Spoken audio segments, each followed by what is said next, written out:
بیخوابی مرگبار، یه بیماری نادر و خطرناک که دقیقاً همونطوری که اسمش میگه به معنای واقعی کلمه خواب رو از انسان میگیره.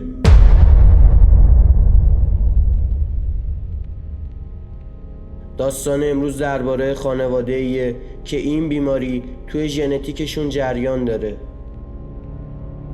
و هر نسل یه نفر از اعضای این خانواده با این کابوس زنده مواجه میشه. یه شب مثل بقیه شبها بود تا اینکه مایکل که مردی 45 ساله و سالم بود متوجه شد که دیگه نمیتونه بخوابه.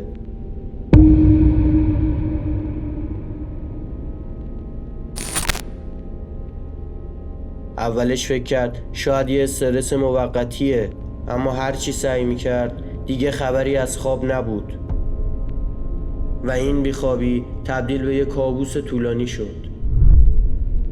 هفته اول. بعد از یه هفته بیخوابی مایکل به مرحله‌ای رسیده بود که ذهنش دیگه درست کار نمیکرد. اشتباه میکرد، نمیتونست درست تمرکز کنه و حتی دچار توهم شده بود. به پزشکا مراجعه کرد اما هیچ درمانی کار نکرد. این یه بیخوابی عادی نبود. مایکل به یه کابوس زنده تبدیل شده بود. ماه اول. چند هفته بعد اوضاع خیلی بدتر شده بود. مایکل به نقطه‌ای رسید که بدنش دچار ضعف شدید شده بود. دکترها تشخیص دادن که این بیماری یه بیماری موروثیه و اسمش بیماری مرگباره. این یه بیماری نادر ژنتیکیه و به مغز حمله میکنه و خواب رو به طور کامل از بین میبره.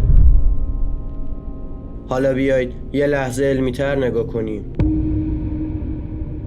این بیماری باعث میشه یه پروتئین اشتباه توی مغز شروع به کار کنه و بخشی از مغز به اسم تالاموس رو از بین ببره. تالاموس مسئول تنظیم خواب و بیداریه.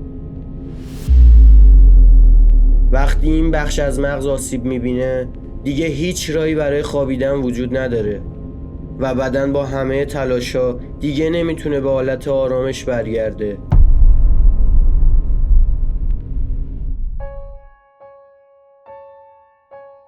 سه ماه بعد از چند ماه مایکل دیگه مثل یه آدم زنده نبود. شبها بیدار، روزا خسته و بیرمق. به دلیل کمبود خواب سیستم ایمنی بدنش هم ضعیف شد و حالا دیگه بدنش به هیچ درمانی جواب نمیداد.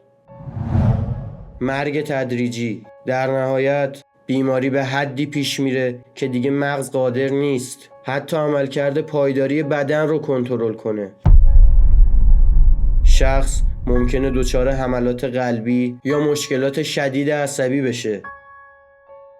مایکل هم مثل تمام کسایی که این بیماری رو داشتن پس از 6 ماه زندگی در عذابی بی پایان به نقطه پایان رسید.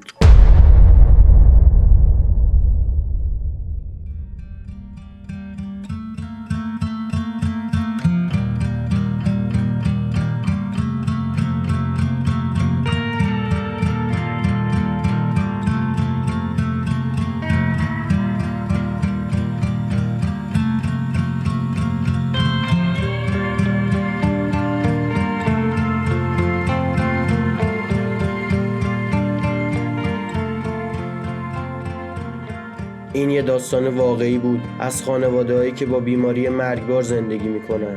یه یادآوری که زندگی چقدر شکننده است. خوابیدن شاید برای خیلی‌ها یه کار عادی به نظر بیاد، اما برای بعضی‌ها یه محبتیه که با از دست دادنش کل دنیاشون نابود میشه.